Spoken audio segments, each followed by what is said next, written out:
This is Alistair Coburn. You're listening to Agile Uprising Podcast.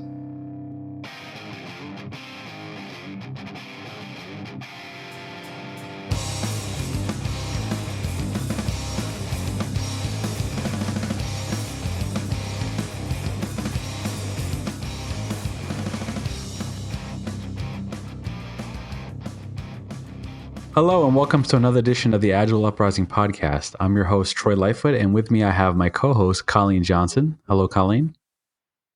Hi, Troy. And our special guest back again, highly requested to come back. That's Kevin Callahan. So, hi, Kevin. How are you? I'm doing well. It's good to be back. Thanks for having me back, Troy, and good to hear your voice again, Colleen. Yeah, you too, Kevin. Welcome. And for those who haven't listened to the Advanced Product Ownership podcast, I recommend that you go back and listen to that because I think it's a good one, and I've gotten some good feedback on it. That's the first one Kevin was on, but I'm not going to assume that everyone has heard that podcast. So, Kevin, maybe if you could just do a real brief introduction about yourself, and then we'll go from there. Sure. So I help leaders and organizations stay relevant and alive, really, amidst high complexity and volatility and uncertainty and ambiguity, and kind of meet them where they are with that. And sometimes that looks like agile coaching, and sometimes it looks like more organizational development work. But it's really just helping them when they've realized what got us here is probably not going to get us forward, and they're kind of drawing a blank about what they want to do. That's a good group of people for me to work with. Awesome. So I think today we kind of have just a skeleton agenda today, but I'm thinking we're going to talk about the importance of shipping and fast cycle times to get feedback over planning, meaning that not that it's suggesting you don't have to plan, but I think you guys would agree that we spend in a process, and when it comes to either team level agile or especially scaling agile, we spend a lot of time planning. And the question is, what's the value in that compared to just shipping something and getting market feedback, right? And validating hypothesis. So I'm going to leave this to you guys to kick it off. So Kevin, why don't you kind of give us your intro? Because I know you had pitched this idea to us, so I'm going to kick it off with you. Yeah. Okay. Thanks. So yeah, real briefly, and this ties into some of the assumptions that I was making in the first podcast, which is that people have a real good grasp of complexity and what that word means. And I don't think, certainly in my work, I've observed that most people don't. And so when I introduce them to the difference between like an ordered set of systems and an unordered set of systems using, I like to use the Callahan framework from Dave Snowden in Cognitive Edge, people really identify strongly with the unordered context, specifically complexity. And the big dynamic there's a couple of dynamics of note. The one that I'm most concerned with for this particular topic tonight about shipping is that cause and effect have a nonlinear relationship. You can no longer understand before you do something what's going to happen when you do it. And all of our planning efforts traditionally are based on being able to predict the future. And when you take that away, it doesn't change what effective planning becomes a little bit. It completely shifts it. And the implications of that are just massive. So that's kind of where I'm hoping we can start off and kind of see where it goes. And Colleen, I don't know if you have anything to add there. Yeah, definitely. Kevin and I connected in DC recently, and with similar talks around this kind of topic. And I think one of the things that I found kind of fascinating in pulling together my talk for DC on change and managing change was that that there's a lot of psychology behind this too, right? Yeah. Around just what's going on a personal level for everybody when we put in that much effort to come up with a plan. We hold that plan we hold that plan very dearly, very close to our heart. Once we've invested that many hours in what we're going to do or what we're going to deliver, that that it creates a lot of stress for people when it doesn't work out as planned. So the psychology around this too creates a lot of turmoil for our teams, and it's hard to unravel that, especially when we do it sprint after sprint after sprint, right? Or PI after PI after PI. It can create a kind of vicious cycle for the teams and the folks that we're working with. Yeah, and to add to that, it's I don't think it's any easier for the leaders either. Right. who are seeking, they're just so almost desperate for certainty in contexts that have none. And so they continue, I've just observed it time and time and time again, they continue to bring, try to impose structure through prediction and then controlling to the plan to be effective. And it just doesn't work. But they don't know what else to do. Where do you think that need comes from too? I feel like, that to me, that's such a interesting, I would totally agree with what you're saying, but where do you think that need from leadership comes from to have that plan in place? Is that it's just how we've always done it, or what's your experience?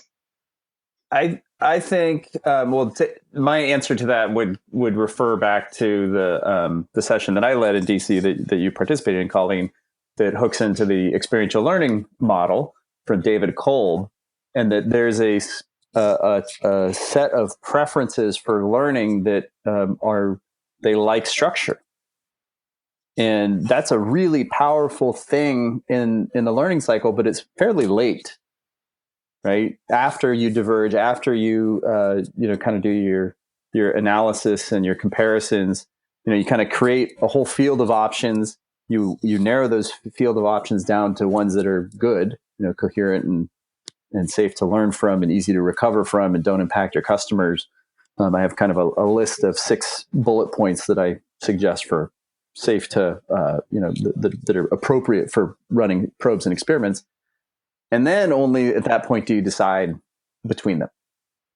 And most of the organizations and leaders that I've worked in, they're just really heavily biased toward that deciding learning style, and they continue to put people in positions of authority there who just want a decision, and and when you go to them and you say we don't know, they don't like that. And it's not like we don't know because we're dumb or we don't know because we're not experts. It's we don't know because it's not knowable, and that unknowability, I think, really is a very difficult thing for a lot of people. So I think, to me, that's my interpretation. I don't know if it's right or not, or true or correct, but it makes sense. And it's funny, as you're saying that, I can picture all the organizations I've worked with in the past where we've done either DISC or Myers-Briggs or any of the personality frameworks where there's always a quadrant that says this is the section of people who are most suited to management or leadership, right? And it tends to be we're quick to decide, we're very organized, we're good at planning, we make lists for everything, right? Or whatever the case may be for that section of folks that gravitate towards those roles. And what you're saying makes a lot of sense, right? We end up with a lot of the same types of personalities kind of steering that effort towards having to have a plan because that's what they're comfortable with. And we're not leaving space in that process for uncertainty. Well, and that's, Taylor laid it down a long time ago. Anyway, sorry, Troy. Well, I was going to say, save us. What's the point of a plan if nobody wants what you're building? My question. And the question is, how can we act in such a way to avoid that, or to lessen the pain of that, right? Because we have to assume that our assumptions are going to be wrong. That's my take on it. Because if we get into these big room plannings or long-term plannings and we say, hey, going back to the waterfall way, we're going to plan out for the next year, right? Okay. And we're going to release something a year from now. And then it ends up being a year and a half from now, but whatever. And then we put it out in the market and then we see if people want it or not. But that takes a lot of assumptions that we're right, that we're going to invest a year and a half in money and time into this thing, right? I'm thinking about going back to the Agile Manifesto and, value number 4, which is responding to change over following a plan. So how do we respond to change? Well, in order to respond to change, you have to get some feedback, which will let you know that you need to change, right? So to me, the most valuable thing was to figure out how to get your time to market as fast as possible, and while not sacrificing quality. Now, there's a couple approaches. One approach is, hey, we can build the smallest thing to just test to get feedback, and I don't really care about the quality, because if we're right on our assumptions, we'll go build the real thing. Now, I've seen that, and it can work, especially if it's something very small, right? Or you can say, hey, like, we're going to build the smallest thing, which will be functional, which will be fully tested, which will, be good quality. It might take a little longer, but it's still going to try to validate. Now, that's going to be context dependent, because if you have a lot of competition, there can be a lot of value in just whipping something up and getting some feedback very, very quick, right? And but if you have an established product, you can also kick yourself, if you put something out there with poor quality. So what do you guys think about essentially what I'm talking about here? Colleen, you want to weigh in? Yeah, definitely.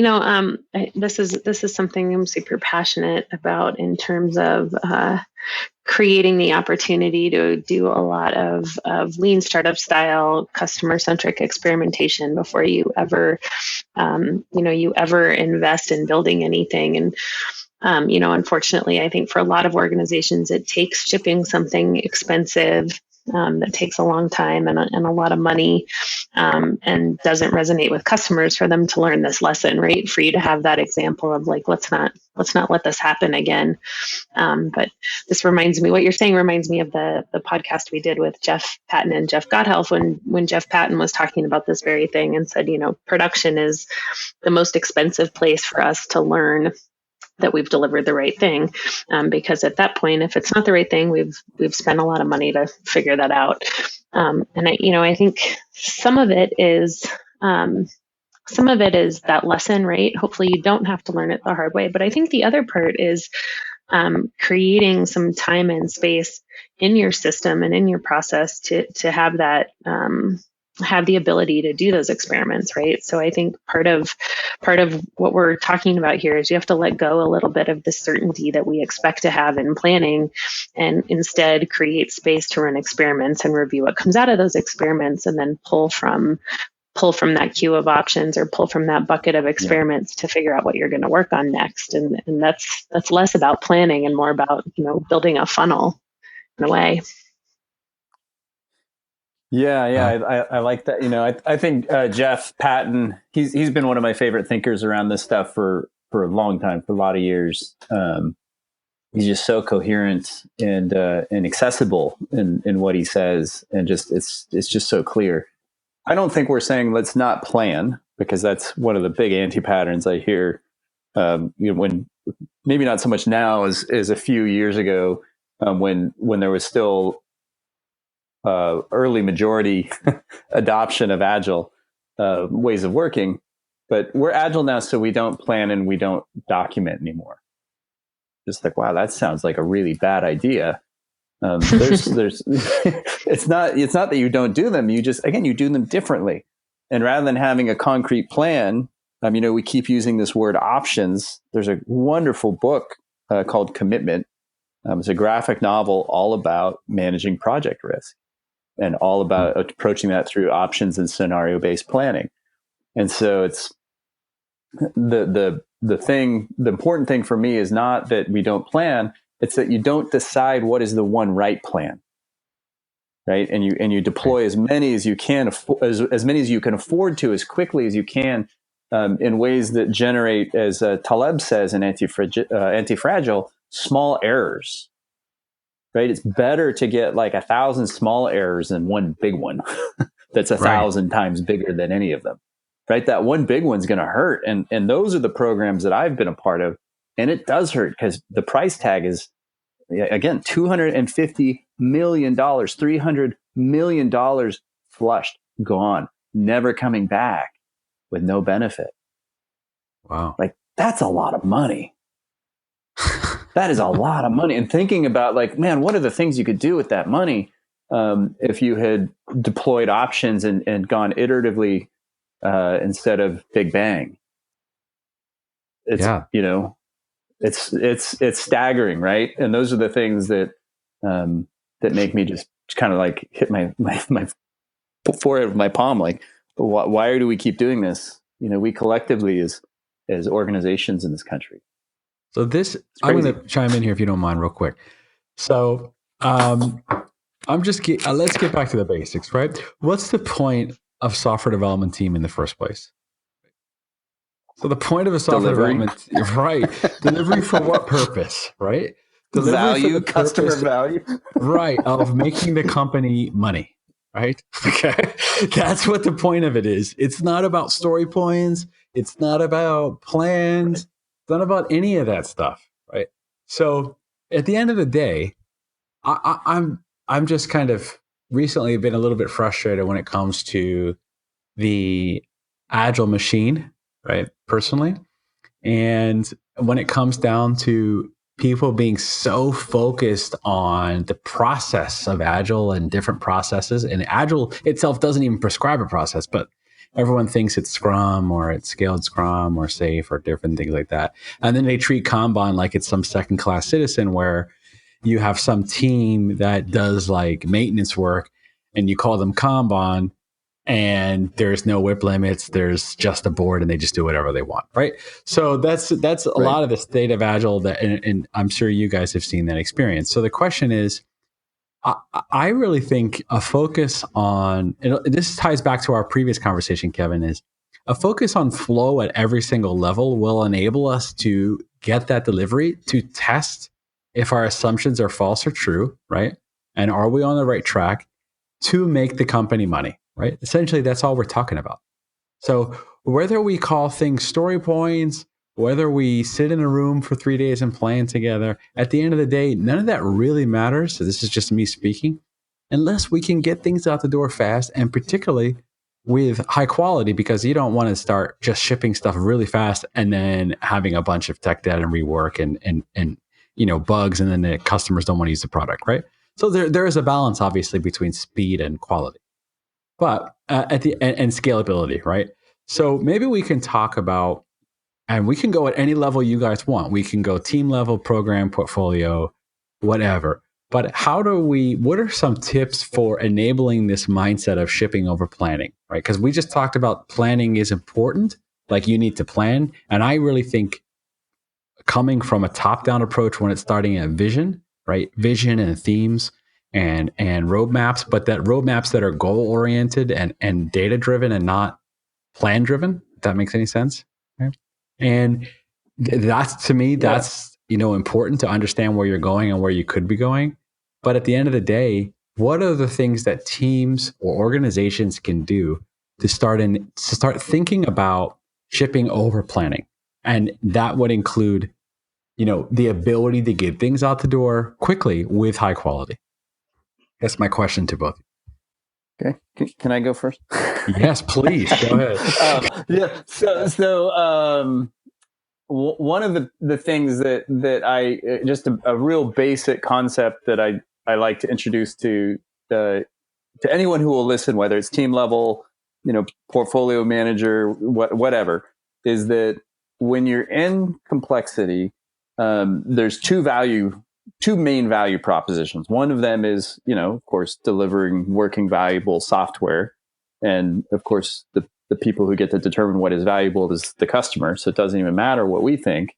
You can build amazing things that nobody wants and nobody buys. And that's a dangerous place because somebody paid for it.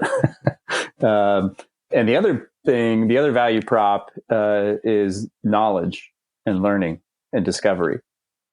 And one of the things that, sort of when I was working with, really experienced Kanban practitioners and doing, participating in training with them and kind of just trying to figure out, like, I don't understand, when we're doing things like story mapping, when we're doing this discovery work, like, where does that fit into a delivery flow, like a workflow? And, they introduced this idea of discovery Kanban, right? That's kind of the part of the workflow where you're really marshaling options, as I understand it. And in marshaling those options, you're that's where you're deploying your experiments, your trapdoors, your lean startup stuff. That's where you're maybe even doing really light MVP to probe and figure out get that feedback of what's going to work and what's not going to work. That's all knowledge, right? And when you have enough of that knowledge, then you can make an informed product decision, because those products are expensive. Yeah.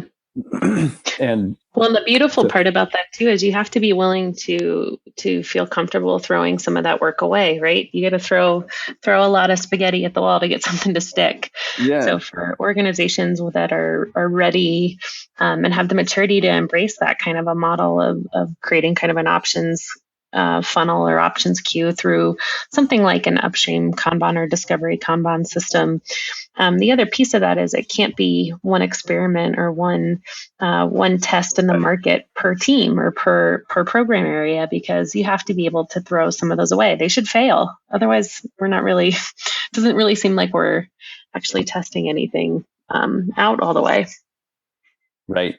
Yeah. You're going to, one of the things that I was coaching this a group of product owners at a sort of the sort of quote unquote innovation center of this large enterprise, and they're kind of had been spun up in this sort of like cool hip incubator space outside of the main office, and had all the trappings of kind of a startup, and but they were funded directly from the main organization. And so I'm working with these product owners, and I just asked them, I said, what do you like, I said, somebody's writing, this is coming out of someone's budget. And do you believe that the person who's paying for this ultimately believes that they're going to get a working product out of it? And they got really quiet, and they just kind of looked at each other. There's about 6 of them in the room. They kind of look at each other sideways, right? And they're like, yeah, we think so. And I said, that's unfortunate, because the most likely outcome, you guys could get lucky, but the most likely outcome of your efforts is a bunch of things that don't work. And that's really important. That knowledge is really valuable to have.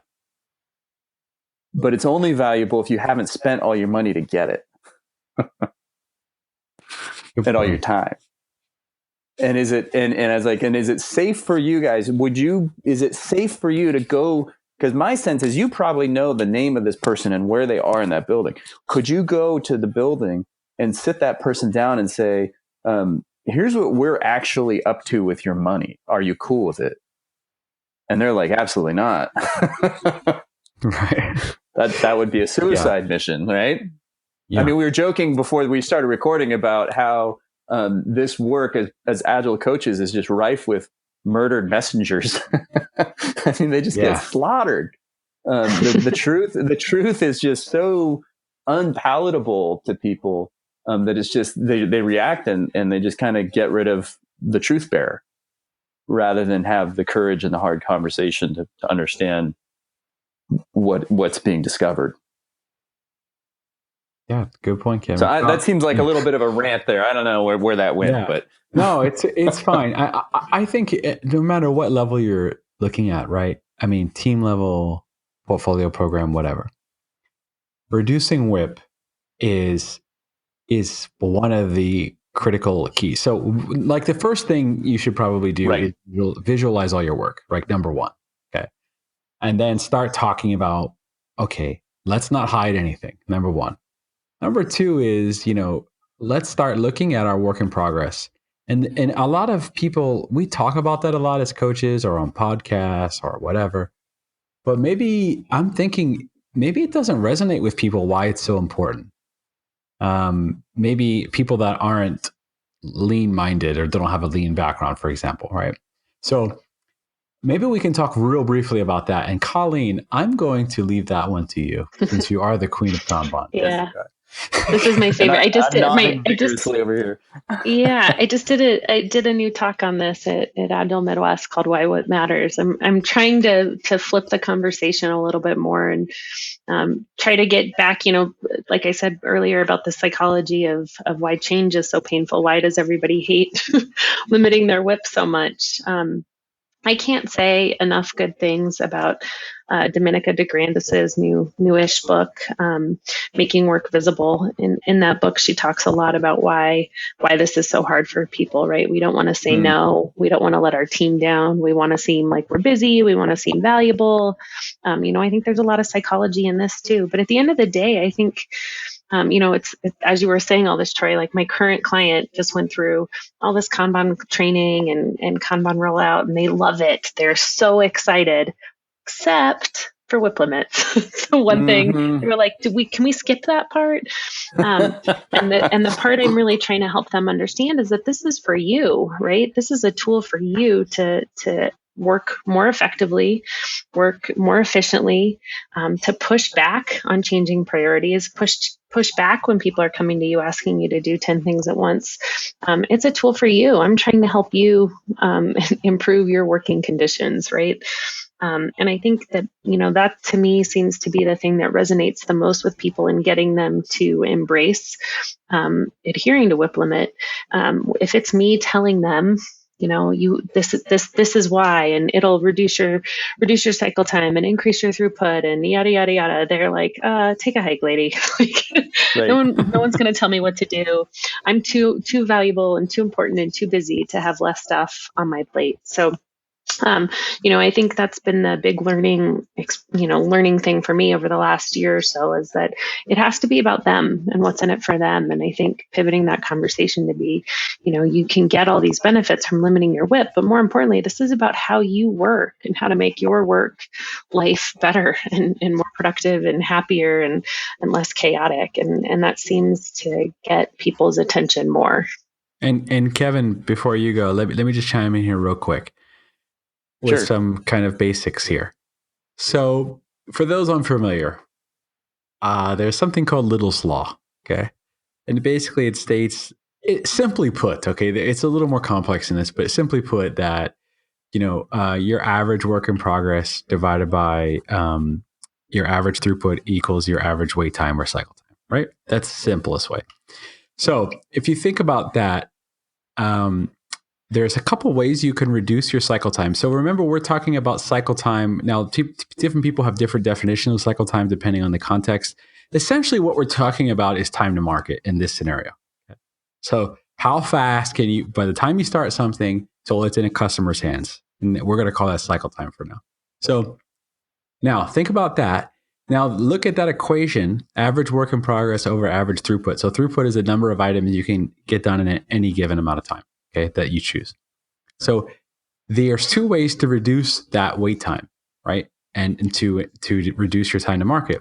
And one is to increase your throughput, which is obviously not practical most of the time. Okay. And it might not even be possible. And if it is, you might burn everybody out or reduce quality. Okay. Or the other option is to reduce your work in progress. And that is the easiest way, and mathematically, okay, just by using a fraction, it is definitely the best way of reducing your wait time, okay? So I think when sometimes we'll talk about, as coaches, or if we're doing a training, we'll talk about WIP, and in our head, we kind of know all these things, but sometimes I'm talking to somebody about WIP, and I'm showing them, and I look at them, and I'm like, I don't know if we're on the same page here, like why I'm talking, what's the value of this thing is, I think once somebody understands the value, even just mathematically, the problem is they say, well, I don't know, or we don't know how to work in a way that reduces our WIP, because it actually usually requires a change in the way you work fundamentally as a team or as an organization. And that is a more, difficult, one, conversation, and two, it requires, it might be uncomfortable. You might have to go outside of your comfort zone if you're used to working by yourself all the time, if you're used to throwing things over a wall or doing a lot of handoffs. If you're focusing on WIP and optimizing for flow, that stuff starts to go out the window and you start having more collaborative working. And for some people, that's uncomfortable. So now that I've said all that about Little's Law, I just wanted to kind of give a premise for when we're talking about WIP, why we're talking about it, because just mathematically, it's the easiest and most important thing to change to actually decrease your time to market, which will get you that validated learning faster and prove your assumptions wrong or right as fast as possible. Right? Because requirements is just a reworded I mean, this really pretty much comes from Lean UX, but requirements are just assumptions. I mean, they were never really requirements in the first place. They were always just assumptions. Until you validated that with end users, it's just an assumption. So the fastest way we can test that is reducing our WIP. So I have talked a little while now. So Kevin, why don't you chime in here with your thoughts? Yeah. So I take a slightly different tack, which has ultimately the same intent, of reducing WIP. And the way that I've presented it, because that, again, people can kind of, I find they can cognitively wrap their heads around the idea, but emotionally, to Colleen's points, their behavior is not going to change. And so what I like to do, because it's a really abstract idea. And so I attack it or address it from a capacity utilization aspect of system load. Reinertsen talks in depth about it. He's got a great graph. Dr. John Little wrote a paper in the last few years of kind of a retrospective of Little's Law 50 years later, which is exceptional. And he's got plots that have that same curve. I just finished recently, finally, the Phoenix project, and they had got that same nonlinear curve that when you load, these flow-based queuing systems above, right around 70% seems to be the sweet spot where they start storing work instead of delivering it. Kevin, which is not what we want. Can you dive into that a little bit? Like, we don't have any visuals right now for people, so maybe if we can dive into that utilization, okay, and leaving slack and all that. Yeah. So if you, I'm up here in the Northeast, so we can talk about hockey sticks, right?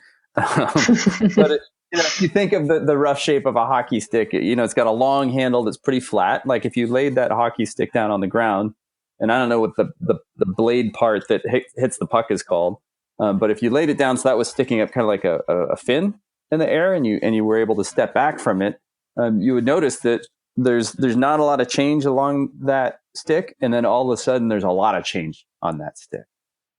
And what we know from it just seems a universal pattern of queuing systems that deliver work items. When you put too much in them, they bog down and they stop being able to deliver it, and they start storing it. And, so the big one that I like to talk about, most of the time I'm working somewhere in a city that has interstate systems. And so we can talk about traffic, which, people have a real visceral reaction to being stuck in traffic. And, and it's just I like just, doing a real basic set of logical assertions around, why do we build roads? Well, we build roads to move cars. You build parking lots to store cars. Well, what happens when you turn roads into parking lots? Well, they don't work very well anymore. And well, what happens if you give everybody a Ferrari? Well, it doesn't matter. Well, what happens if you send them all to professional driving school and then give them a Ferrari? Like, it still doesn't matter, right? There's the fundamental function is still that there's just simply too many items in the system.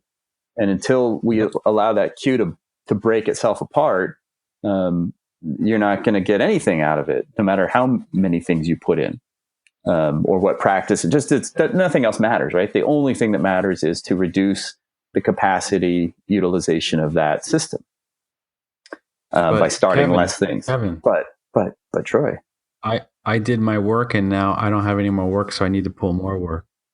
I'm just letting you know. Right. So yeah, man. Slack time is a good thing. Go help somebody else. Go learn, right? Go clean up straighten up your office area, your cube. Go watch that YouTube video or that webinar that you've been wanting to do. Go, refactor that troublesome thing that you've never had time to do. Like, there's so many things that people can do with Slack time if they ever get it. But they don't, and they're afraid of it because they're like, well, then I'm not busy. Well, that's a good point, Kevin. So, Colleen, I'm going to say a couple sentences here, and then I want to get your thoughts. Okay. So, piggybacking off of what Kevin said about Slack time. So, let's take FedEx for an example, right? So, how do people think that FedEx can do overnight delivery from like pretty much anywhere in the country, or for the most part, right? How they can do it is they have Slack in their system where they have planes flying around that have nothing in them for the sole purpose of reserving capacity for when an overnight delivery comes in, they can go pick it up and deliver it. So if they were 100% fully utilized all their planes, which from a lot of people would think, hey, we're paying to have planes, right? Like they need to be 100% utilized. If they did that, they'd never be able to do overnight deliveries. So I love that example. yeah. So it's the same concept that we need to have on a team or in a portfolio or on a program level. This is my thoughts. And Colleen, this is why I want you to piggyback or give your thoughts, is that at every level, we need to have slack in the system. We can't sit there and plan out 100% capacity and then say, let's hit this and let's hit all our commitments for a quarter and all this stuff. And we are fully capacity. Then we roll over all this work because we're overutilized anyway. And we misplanned and all this stuff. Meanwhile, there's no slack in the system. There's no time to learn. There's no time to respond to change because we're so stuck in the traffic jam, right? So, Colleen, what are your thoughts? Well, first of all, that's a great example. I'm super excited about it, and I'm going to steal it. Okay. I'll give you credit. But no, it's a great example. And a lot of times when I run into the same argument that Kevin brought up with teams of, I don't have anything to do and why would I sit and wait for space to open up? I bring up, the expedited work. If they're familiar with the Get Kanban game, right? The things that the game throws at you that are unplanned. Part of having that slack is giving yourself the ability to plan to respond to unplanned work. Right. Or tickets that aren't, that are not coming through your regular queue. So I think that trying to help everybody understand that slack is giving you space to respond is a huge, huge part of understanding WIP and understanding why slack is valuable. But that being said, I think it goes hand in hand with the conversation around the value of WIP, right? You can't create slack without adhering to your WIP limits. And again, this goes back to understanding their motivations for changing their behavior and tapping into trying to create that sustainable pace of work. And it's one of the things I see really click for a lot of team members that are really struggling with Scrum, to be frank, for teams that are where the sprint starts slow and then they have about 5 days of work. And then the last couple days of the sprint, it's panic and get through all of your dev work, toss things over the wall to QA scrambling to try to get things done. And then they feel like shit because they missed their sprint commitments. And they're stuck in this cycle. And every sprint starts slow and then ends with chaos and stress.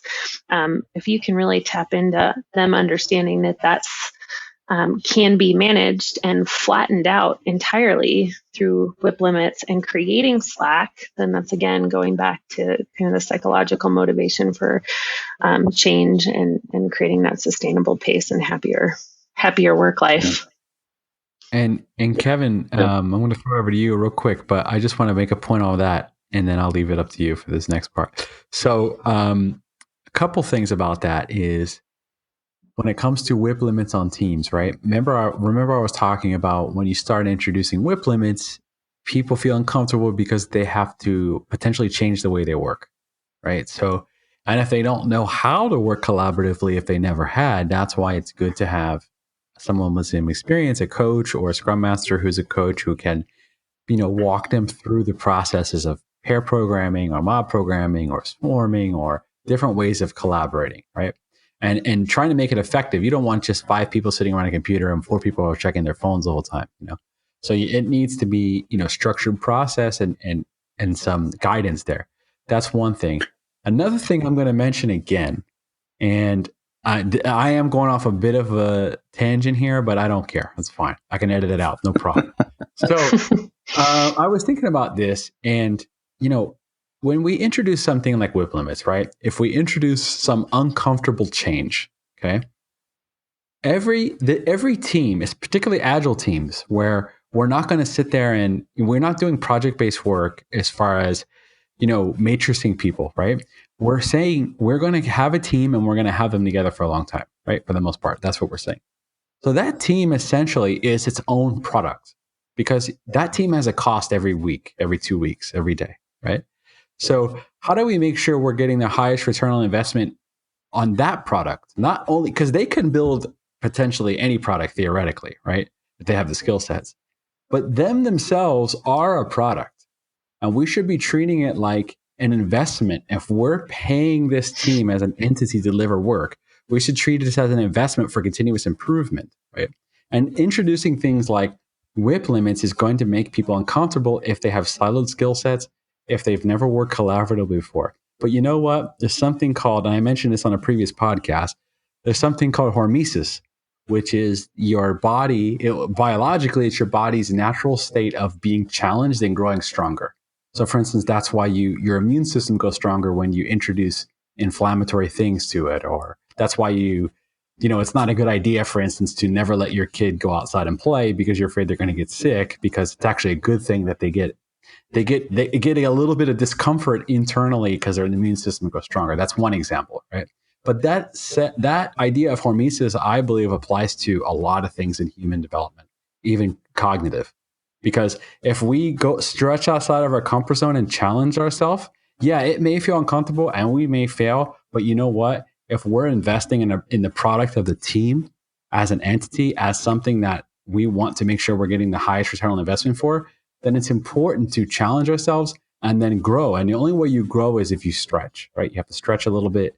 Maybe you come back to the fold and it keeps stretching. And then eventually it becomes the new norm. So I just went on a tangent. But Kevin, what are your thoughts? Yeah. Well, I'll segue off your tangent and then into a couple of points. Which is, that's a lot of what Taleb discusses in great depth in Anti-Fragile. That small, again, the key being small, that small errors, small stressors over time with recovery in between, which is critical. If a system is anti-fragile, it will make it stronger. And living systems, biologically, we are by nature anti-fragile. So it's just kind of interesting how, the whole compound maturity model, that's the point of it, right? Is to try to help organizations evolve to safely evolve to first resilient and then anti-fragile, fit for purpose, so that they can survive. At least that's my understanding of it. Colleen, you may disagree. Because I think you probably have much deeper insight than I do on these things. But anyway, before we go there, so my thought is this: we started this topic around the critical importance of feedback and speed, and when you overload flow-based queuing systems, you introduce delay, and that kills your feedback loops. Right, and it just destroys your ability to learn. What you're learning is, geez, we have too much stuff in the pipeline again, which you already know. So you're not gaining any value from that. It's just hurting you. So again, there's very, very, very real business ramifications across a whole wide gamut when things stop moving and start being stored where they shouldn't be. So let's see here. Can I go one other place with this? Would that be all right? Yeah, go ahead. Yeah. All right. So one of the ideas that I've been playing with is that, kind of these, the shape of the funnel is not a mistake or accidental when we're talking about, with options, for instance, like you have a bunch and then over time you weed out. And, principle number 10 of software, agile development, jeez, now it's just getting late. Manifesto for agile software development is simplicity, maximizing the amount of work not done. Right. There should be, I've come to believe that backlogs are subtractive, not additive. And that, both David White, the poet, philosopher, and Taleb also talks about the concept of via negativa, that you gain things by taking things away, right? And so, a sculptor, when someone asked Da Vinci, "How did you sculpt David?" And he said, "It was quite simple. I just removed all the rock that wasn't David."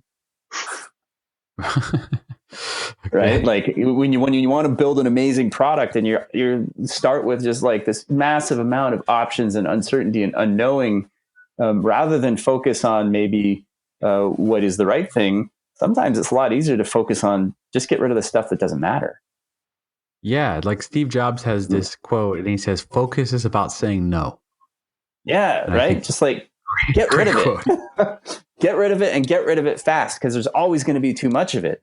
You know, every team I've ever worked with is always faced with more demand than they have capacity. Right. Every product owner I've ever coached is always working with stakeholder requests that outstrip their ability to prioritize, and even before it gets to the team. Right. There's no shortage of upstream demand. The art of it is stripping away all the crap that's hiding the jewels. Right. And that, I think, is where some really cool magic happens for the people who are able to do it. Colleen, you got any? I know you have a time box coming up. You got any final thoughts about this? Yeah, I mean, this was, I think the path this took was kind of all over the place, but I loved it, right? I think it hopefully ties back here to what we started with, like Kevin's saying, and that this is all about feedback. It's about getting feedback quickly, and that drives our ability to not just respond to change, but respond to customers and respond to what's going on in the market and what's going on with our business. And all of that hinges on learning as fast as possible. So, I think it might seem like we bounced around a lot, but hopefully we're coming all the way back to the beginning here to say that you can't. The goal in this learning isn't just to run experiments and get information back. It's to have a tight, short feedback loop, so that as an organization, you're doing this in everything that you do and getting that feedback quickly so that you can use it to help make more informed decisions. Yeah, and to piggyback on that real quick, my Drucker's got just this classic quote that the purpose of business is to create a customer. Right, but like we're here. Right. I'm here to make the world a better place, even if it's in a very small, localized way. When you do that, when you create a customer, then you get revenue, right? And then the dollars kind of take care of themselves.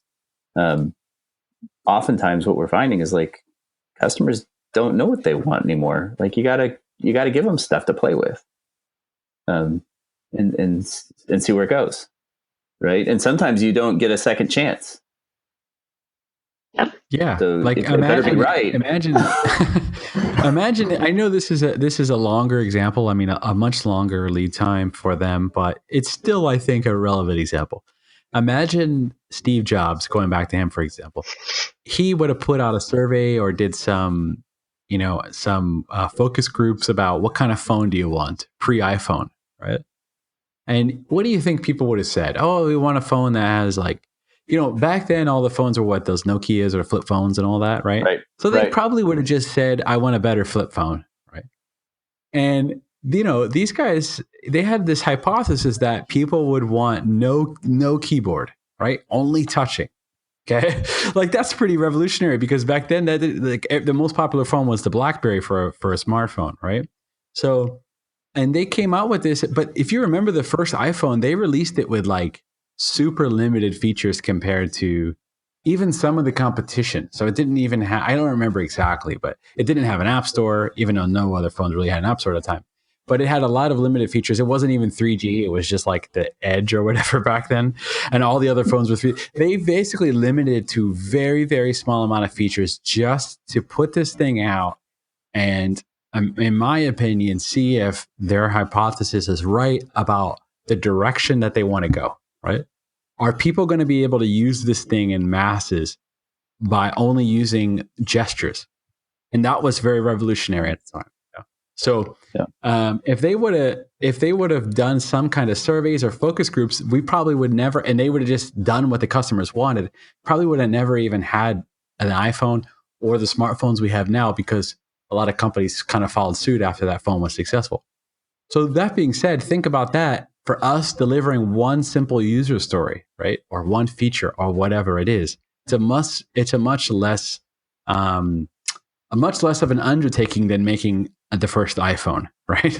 So there really should be no issue at validating assumptions very quickly when it's pure software development. But yeah, we run into that time and time again. So maybe my thought is kind of echoing what you guys are saying. Let's think about organizationally and at your team levels, how can we focus on getting things out the door as fast as possible so we can validate what we're wrong about or what we're right about, and then make sure we're building the right thing along the way. And the only real way you get there is to focus on flow. Yep. I'm trying to sum it up a little bit, but any other thoughts? Small bat. I mean, focusing on flow is there's several things that are part of it, and we could, it's a fun topic for the future. But I totally agree. One of my big clients right now, I just keep bringing them back. Like until you guys get your work in progress under control, nothing else matters. Literally nothing else. Like all these grand plans you have, don't even bother.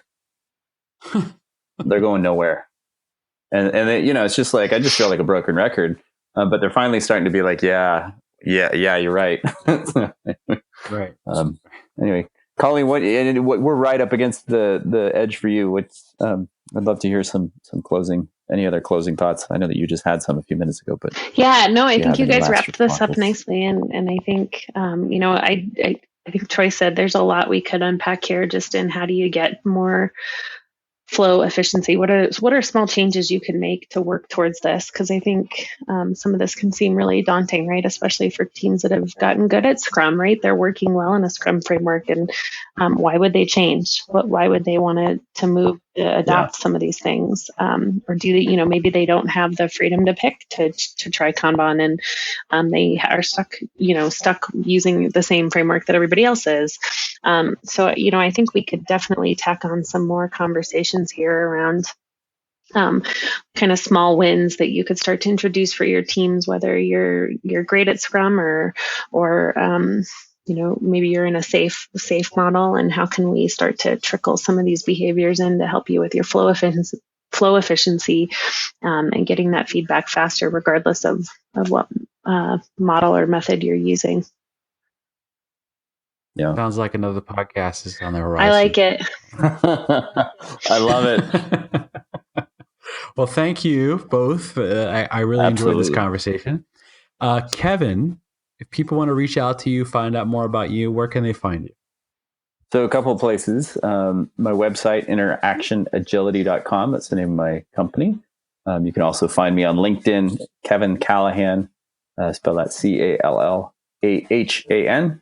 And there's a lot of us out there, so look for Kevin Callahan, MSPOD, which is a Master's of Science in Positive Organizational Development.